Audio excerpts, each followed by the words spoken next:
और इसके साथ अगले वक्ता के तौर पे मैं प्रोफेसर सरोज गिरी को आमंत्रित करूंगा कि वो अपनी बात। शुक्रिया।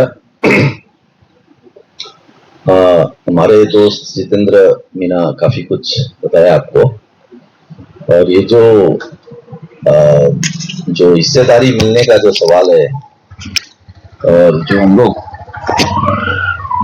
लोग बोलते थे दलितों को मिलना चाहिए, आदिवासियों को मिलना चाहिए, अल्पसंख्यकों को मिलना चाहिए, अब इसमें थोड़ा इससे अब आगे जा रहा है बात।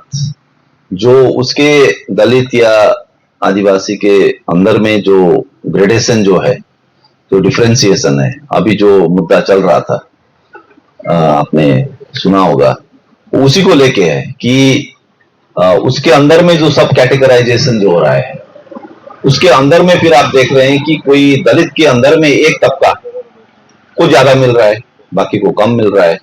तो इसको लेके फिर कोई आसान पोजीशन भी नहीं बनता है ना, थोड़ा पेचीदा है ये। लेकिन इससे एक चीज हमें पता चल रहा है कि सिर्फ ये जो हिस्सादारी वाला जो सवाल है, किसको कितना मिलना चाहिए, कास्ट सेंसस के तहत हो या आप कोई भी इस ढंग का मापदंड करें, तो उसमें एक बोलते हैं ना अंग्रेजी में इंट्रिंसिक एक प्रॉब्लम कहीं ना कहीं आपको फेस करना होता है। तो मुझे लगता है कि जो हिस्सेदारी का जो सवाल है, उससे भी थोड़ा उसके साथ लगा हुआ, लेकिन फिर भी थोड़ा हटके जो दूसरा जो सवाल है, मुझे लगता है कि जो अगर आपको हिस्सा मिल भी गया अगर, तो फिर क्या है, व्हाट नेक्स्ट। तो वो शायद कविता में भी, गीत में भी ऐसा आया है, ये दुनिया मिल भी जाए फिर भी, ये वाला जो सवाल है। तो इसमें मुझे लगा आप लोगों का, आप लोगों ने जो आज ये नया धरना प्रदर्शन हो रहा है, अनिश्चितकालीन भूख हड़ताल हो रहा है, इसमें आप लोगों ने जो उधर पोस्टर लगाए हैं, उसमें स्लोगन्स दिए हैं, उसको मैं देख रहा था। तो बहुत सारा इसमें जो आपने स्लोगन दिया है, इसमें हिस्सेदारी का सवाल काफी डोमिनेंट है यहाँ। जैसे आपने लिखा है रीइंस्टेट फेलोशिप्स, एमटेक, क्या है वो, MRH fellowship, MCM of course, conduct caste census, ये जो increase non NET fellowship to 20,000 है ना, increase MCM to 5,000, even open Barak hostel, Barak शायद वो नॉर्थ ईस्ट जिसको बोलते हैं उसको लेके है। तो लेकिन इसमें आपका जो स्लोगन है, इसमें एक स्लोगन जो मुझे लगा उस पर भी बात होनी चाहिए, वो हिस्सेदारी का स्लोगन नहीं है, और वो स्लोगन है ब्रिंग बैक JNUEE। और पहले बार मैं ये एब्रिविएशन देख रहा हूं, तो मुझे लगा शायद ये JNU एंट्रेंस एग्जाम है क्या, मैं एंट्रेंस एग्जाम है। तो ये जो ब्रिंग बैक JNUEE जो सवाल है, ये थोड़ा अलग है हटके, है ना, ये प्रोसेस का सवाल है, ये आपका जो प्रक्रिया का सवाल है, अंदरूनी प्रक्रिया की किस प्रोसेस के थ्रू आप एडमिशन लेंगे, ये बहुत अहम मुद्दा है। और मैं इस पे थोड़ा, मुझे ये देख के, अभी आजकल जेनजी एक वर्ड यूज करता है ट्रिगर, तो मैं थोड़ा ट्रिगर हो रहा हूं इसको देख के। तो प्रोसेस को लेके अगर आप देखते हैं, तो इसमें कुछ एक बात मैं कहना चाहता हूं आपको। देखिए, मैं भी जेएनयू में पढ़ा हूं, जेएनयू से मैंने बहुत साल बिताया यहाँ पे, और ये भूख हड़ताल भी हमने भी किया था। इधर आया तो कामरेड लोग बोल रहे थे सर आप भी बैठ जाओ, मैंने बोला बच्चों को करने तो हम भी बैठे हैं उस टाइम है ना। तो ये भूख हड़ताल वगैरह हम लोग करते हैं, ये एक तरीके का रिचुअलिस्टिक भी हो जाता है कई बार, तो हम लोगों को थोड़ा ध्यान देना पड़ेगा कि so that it does not become ritualistic. तो और इस टाइम में भूख हड़ताल होता भी है, हर सेमेस्टर में, हर सेशन में। तो इसमें जो नया बात जो मैं जो आपको बोलना चाह रहा हूं, वो ये कि अभी जैसे एक उदाहरण देता हूं, अभी ये जो समर वेकेशन हुआ था दिल्ली यूनिवर्सिटी का, तो मैं अपना होम टाउन गया था।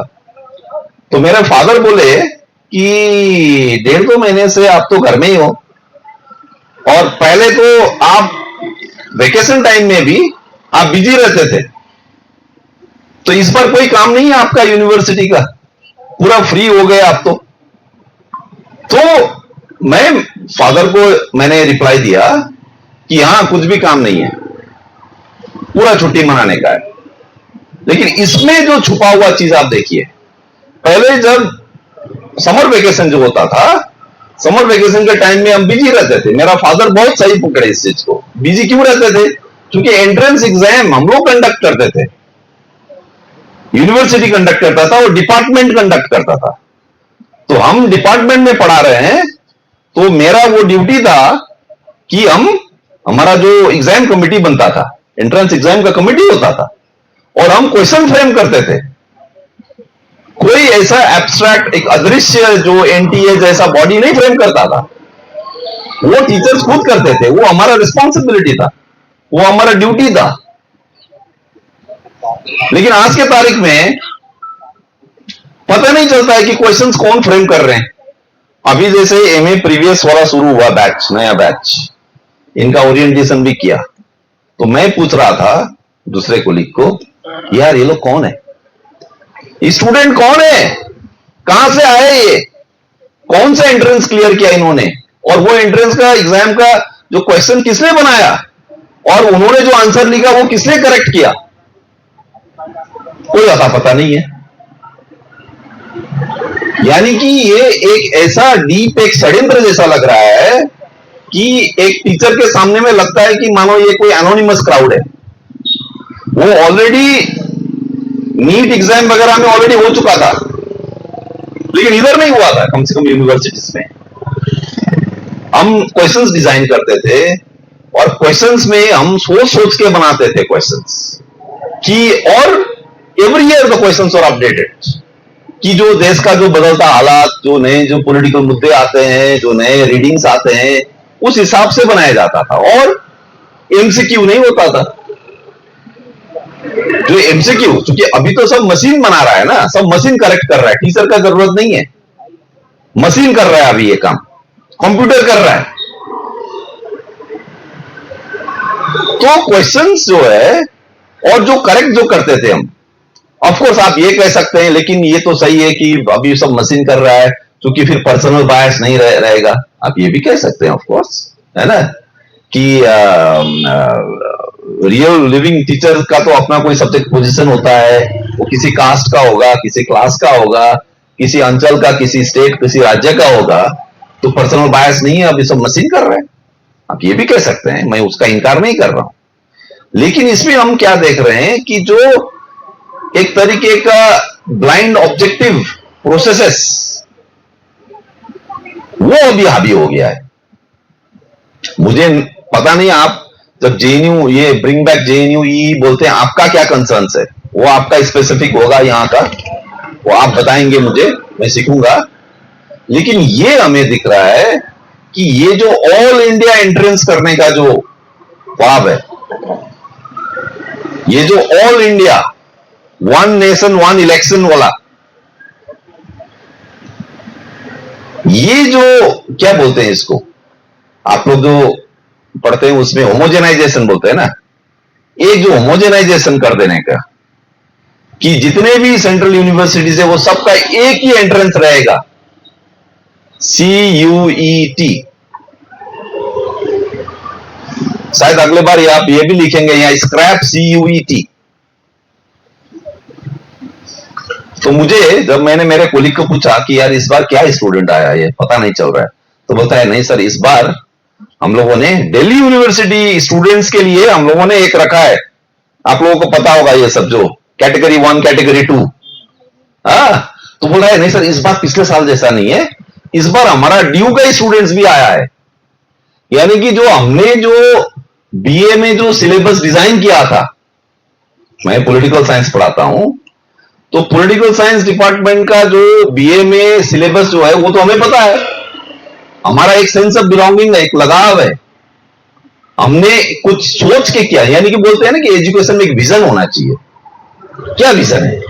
तो विजन तो इस ढंग से आता है ना कि आप कोई मशीन का एक प्रोसेस कंप्यूटर का आप छोड़ देंगे कि आप वो निकाल के देगा हम लोगों को।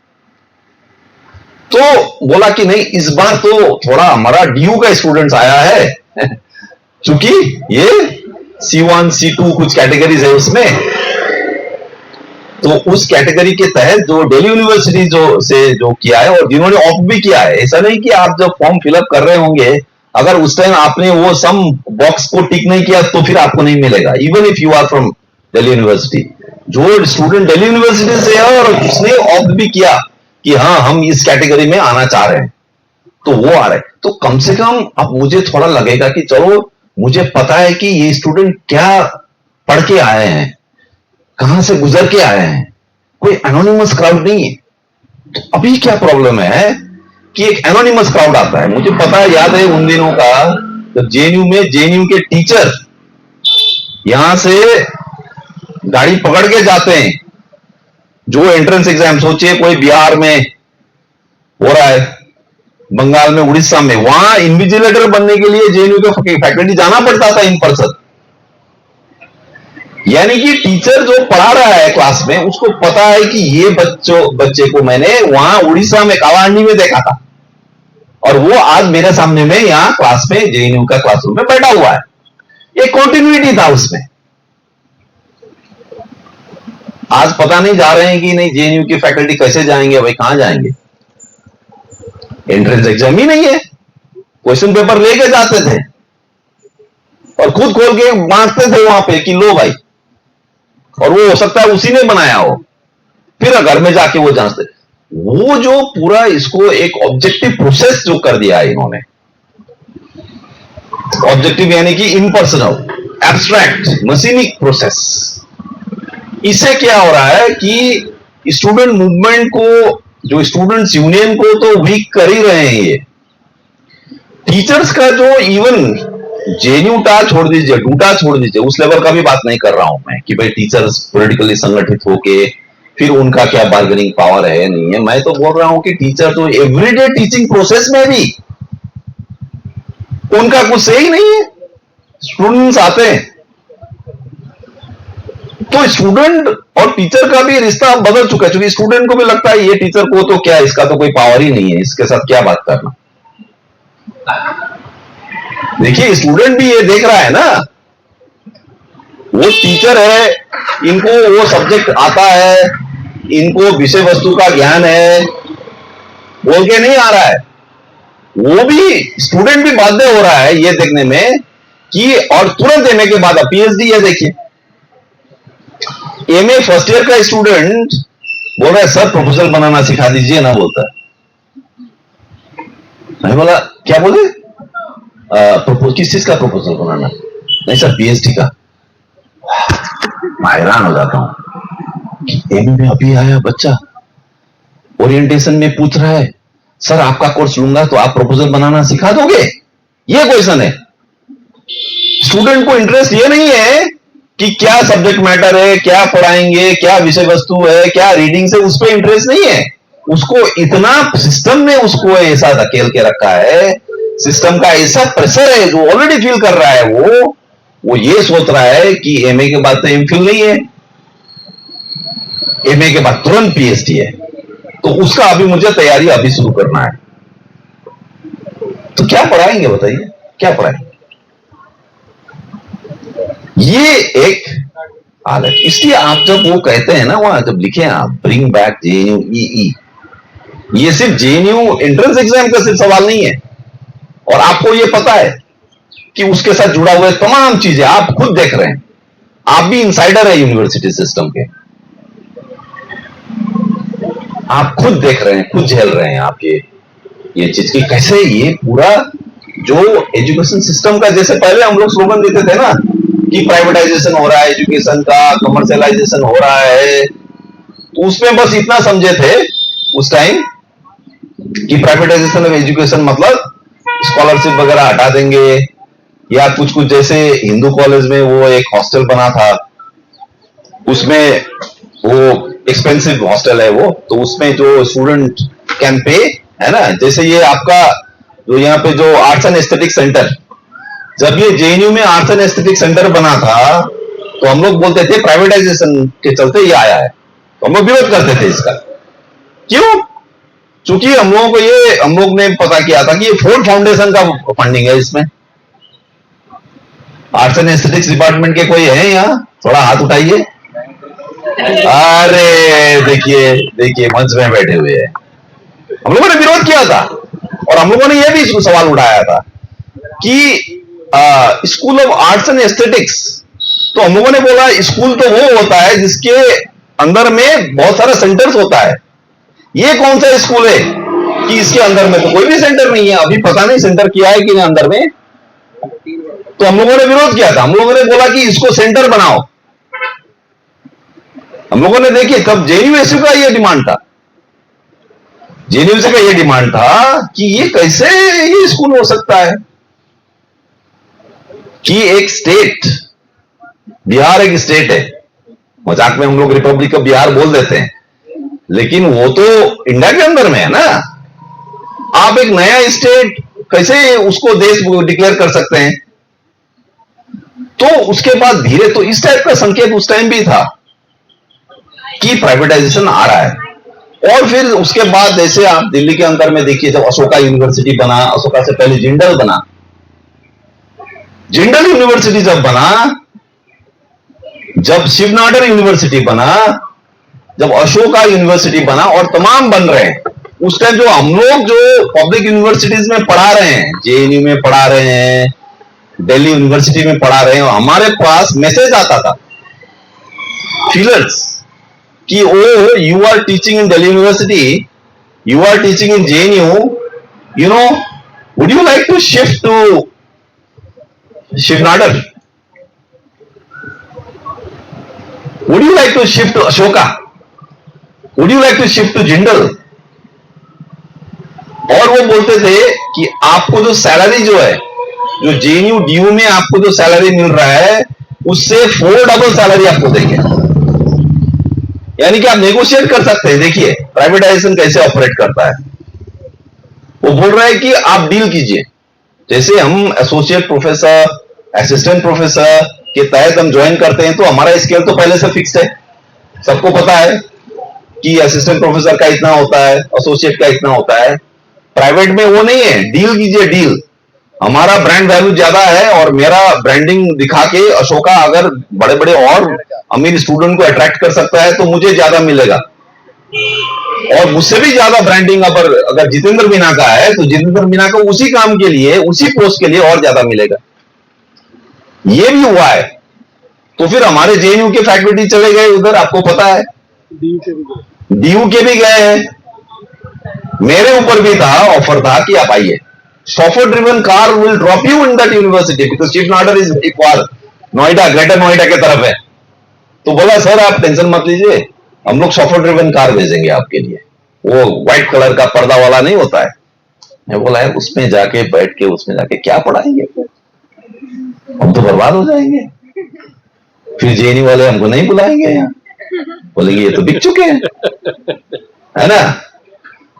तो ये प्राइवेटाइज, इतना तक तो हम लोगों को समझता है। लेकिन आज जो हो रहा है, ये जो आप जेएनयू का जो बात कर रहे हैं, जो एनटीए का जो बात हो रहा है, जिस ढंग से टीचर्स का कुछ ऑटोनॉमी ही नहीं रहेगा और स्टूडेंट टीचर रिलेशनशिप भी चेंज हो जाएगा कि स्टूडेंट भी पावरलेस फील करेगा और टीचर्स भी। ऑफकोर्स उसमें टीचर्स में ऑफकोर्स एक सेक्शन फिर आपको पता है वो झंडे वाला में चले जाएंगे, है ना। जो झंडे वाले जाएंगे, झंडे वाला का जो जहां से झंडे वाला का आशीर्वाद लेके आएंगे, मां झंडे वाला नहीं, मतलब दूसरा है झंडे वाला है, तो वो फिर टीचर में वो सेगमेंटेशन आ गया। तो बाकी जो रैंक एंड फाइल टीचर्स और स्टूडेंट है, एक पावरलेसनेस का जो फीलिंग जो है कि आपका कॉन्फिडेंस ही पहले से वो वीक करके रख देगा कि MA first semester second semester में स्टूडेंट ऑलरेडी सोच रहा है कि हमारा आगे क्या होगा, कि मेरा फ्यूचर अंधकार है, ये मान के क्लास अटेंड कर रहा है फर्स्ट सेमेस्टर में स्टूडेंट। अब बताइए, पहले से वो उसका कॉन्फिडेंस गिरा हुआ है। अरे हम अगर आंदोलन करेंगे, हम अगर भूख हड़ताल करेंगे, हम अगर आवाज उठाएंगे, आंदोलन करेंगे, देश में बाकी जो बड़े बड़े सवाल उठाएंगे, है ना। हमारे साथ यहाँ विधायक जी भी बैठे हुए हैं, समाज में क्या चल रहा है, ये तो हम स्टूडेंट का बात कर रहे हैं, ये तो समाज में लड़ रहे हैं, है ना। तो कम से कम एक स्टूडेंट बॉडी में जो एक कॉन्फिडेंस होना चाहिए, एक उस पे अंदर में उसका जो अपना डिग्निटी जो है, मुझे लगता है कि उसी पे अटैक हो रहा है आज के तारीख में। तो ये जो डिस्ट्रीब्यूट कर रहे हैं, ये हिस्सेदारी का जो सवाल है, हिस्सेदारी का सवाल जो है वो हमें पकड़ना है, लेकिन उसके साथ साथ जो इंटरनल प्रोसेस क्या है, आपको हिस्सा मिलने के बाद किस टाइप का सिस्टम का आप पार्ट बन रहे हैं, वो सिस्टम का इंटरनल क्या प्रोसेस है, उसका क्या इंटरनल लॉजिक है, वहां पे भी बहुत बड़ा हमला आज के तारीख में चल रहा है। तो और वो इस टाइप का है, अभी तो इधर आके थोड़ा जो नीट का जो मामला आया सामने में, इसलिए मुझे तो लगता है कि ये सब स्ट्रगल्स को हमें यूनाइट करना चाहिए। नीट का जो सवाल है,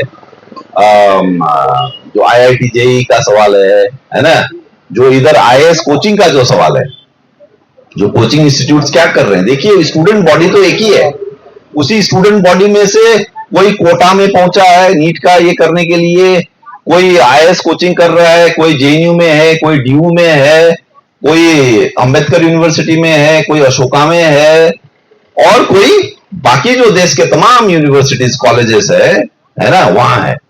तो स्टूडेंट बॉडी तो वही एक है। बांग्लादेश में देखिए, बांग्लादेश में जो स्टूडेंट एज अ फोर्स क्या कर सकते हैं, और मैं तो ये भी कहूंगा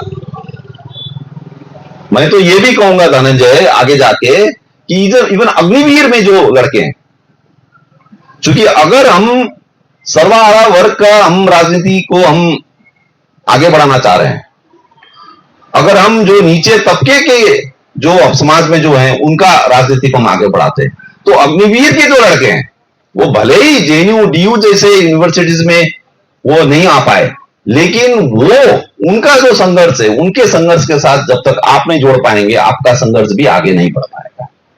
क्योंकि वो एक जो समाज का जो एक बैकबोन जैसा है, एक रीढ़ का हड्डी जैसा है, वो एक बेसिक क्लासेस से आते हैं। हम तो देखते हैं कि जो जोमेटो, जो आप डिलीवरी बॉयज है, हमारे लड़के हैं।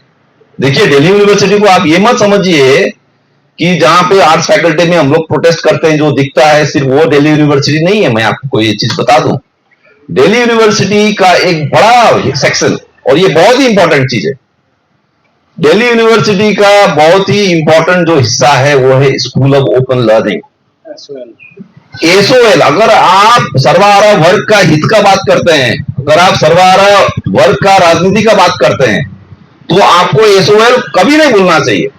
क्योंकि SOL में बाकी जो रेगुलर जो पढ़ाई होता है, दिल्ली यूनिवर्सिटी जब हम बोलते हैं, हम अक्सर SOL को नजरअंदाज करके हम सिर्फ वो जो रेगुलर क्लास वाला जो है DU, सिर्फ उसका बात करते हैं।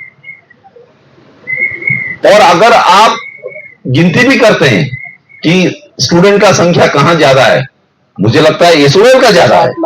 SOL का 7 लाख है। SOL का आप अगर 10% स्टूडेंट्स को भी आप पॉलिटिसाइज कर सकते हैं, तो आप दिल्ली को, पूरा दिल्ली आपका कंट्रोल में आ जाएगा। पूरा दिल्ली को आप ढाका में तब्दील कर सकते हैं।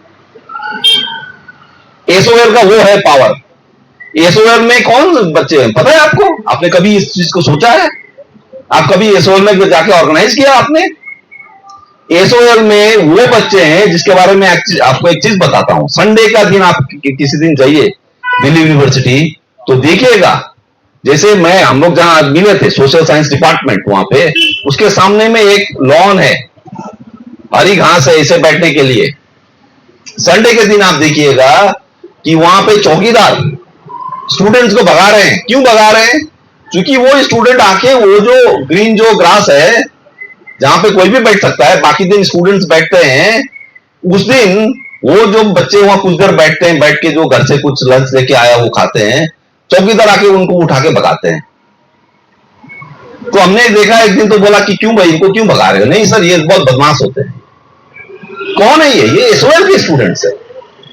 यानी कि मैं तो चौकीदार को, चूंकि मैं जानता था, मैं वहां पढ़ाता हूं, मैंने उस चौकीदार को बोला कि बाकी दिन जो स्टूडेंट्स आते हैं रेगुलर में, वो भी यहां बैठते हैं, आप तो उसको तो कभी नहीं भगाते हैं, एसओएल के स्टूडेंट को आप भगा रहे हैं। बोले नहीं सर, ये वो वाला स्टूडेंट नहीं है ना, ये बदमाश होते हैं। ये है हमारे सर्वहारा तबके से आया हुआ विद्यार्थी के साथ ये बर्ताव किया जाता है दिल्ली यूनिवर्सिटी के अंदर में, कि बेसिक जो रेगुलर जो डीयू के स्टूडेंट्स को जो अधिकार मिल रहा है वो भी उनको उपलब्ध नहीं है। तो इस टाइप का मुद्दा है, इस टाइप का सेगमेंटेशन है स्टूडेंट्स के अंदर में, ये पूरा स्टूडेंट कम्युनिटी के पार्ट है। तो हमें लगता है कि जो स्टूडेंट जो कम्युनिटी है दिल्ली में, उसमें भी आपको ये सब को ध्यान में रखते हुए आपको अपना जो एजेंडा है, जो लिस्ट ऑफ डिमांड्स है, जो आपका पैम्फलेट वगैरह निकालते हैं, वो भी आपको ध्यान में रखना है। सिर्फ आप डीयू, जेएनयू, एयूडी सिर्फ ये सोच के आप करेंगे तो एक बड़ा हिस्सा छूट जाएगा। और अग्नि देखिए, उसमें कितना बड़ा एक पोटेंशियल था, पूरा सरकार को हिला सकता था। अगर उस अग्निवीर वाला जो एक स्वतः एक अपराइजिंग जैसा किया था उन्होंने, जो आंदोलन किया था उस टाइम, है ना, उसमें अगर पूरा स्टूडेंट समाज, टीचर्स का एक बड़ा समाज अगर जुड़ पाता तो बताइए बहुत कुछ हो जाता है ना। तो ये सब मुद्दा है, ये सब सोचिए आप। समाज में जेएनयू, एसयू, जेएनयू के स्टूडेंट तो आप लोग तो सबसे अग्रिम दस्ता है देश का। आप लोग कुछ भी करते हैं तो सब लोग सुनते हैं, यहां से कुछ भी आप लोग आवाज देते हैं, तो आपका जिम्मेवारी भी उतना ही बड़ा है। और इसलिए मैं आपको ये सब बातें बता रहा हूं, आपका जिम्मेदारी बहुत है। बोलते हैं ना, विद पावर कम्स रिस्पॉन्सिबिलिटी। इसलिए ये मत भूलिए कि आप लोग बहुत ही प्रिविलेज्ड है, आप लोग सबसे प्रिविलेज्ड है।